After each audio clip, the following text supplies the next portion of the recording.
உலக நிறுவனங்களின் முகவரியாக தமிழ்நாடு திகழ்வதாக பெருமிதம் தெரிவித்துள்ள முதலமைச்சர் மு.க.ஸ்டாலின், தமிழ்நாட்டில் நுகர்வோர் பொருட்களின் சந்தை மிகப்பெரிய அளவில் உள்ளதாக கூறியுள்ளார். செங்கல்பட்டு மாவட்டத்தில் 515 கோடி ரூபாய் முதலீட்டில் 1000 பேருக்கு வேலைவாய்ப்பு அளிக்கும் வகையில் கோத்ரேஜ் கன்சியூமர் ப்ராடக்ட்ஸ் நிறுவனத்தின் உற்பத்தி ஆலை அமைந்துள்ளது. இந்த ஆலையை திறந்து வைத்த முதலமைச்சர் மு.க.ஸ்டாலின் பெண்கள், திருநங்கைகள் மற்றும் மாற்றுத்திறனாளிகளுக்கு பணி நியமன ஆணைகளையும் வழங்கினார். அடுத்ததாக திரு M.B. முகமது ஜுபேர் பாஷா,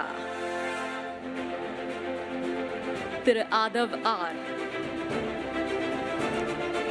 திரு பில்லா மணிகண்ட சுவாமி.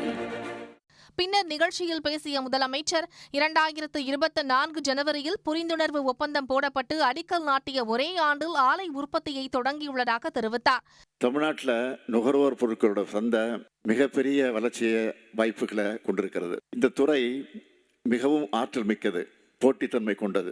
இனி வருங்காலங்களில் மேலும் இந்த நிலை அதிகரிக்கும்.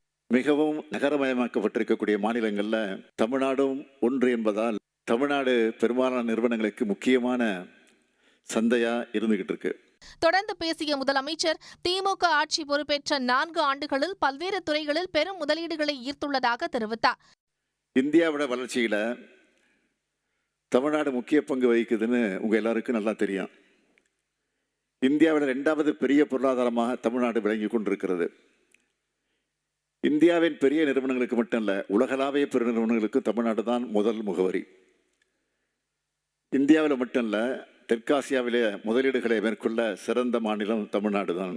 தமிழ்நாடு வளர்ச்சி என்பது பொருளாதார வளர்ச்சி மட்டுமின்றி அனைவரையும் உள்ளடக்கிய சமூக நீதியை உள்ளடக்கிய வளர்ச்சியை கொண்டது என்றும் முதலமைச்சர் குறிப்பிட்டார். உடனுக்குடன் செய்திகளை தெரிந்து கொள்ள சன் நியூஸ் பெல் ஐகானை கிளிக் பண்ணுங்க.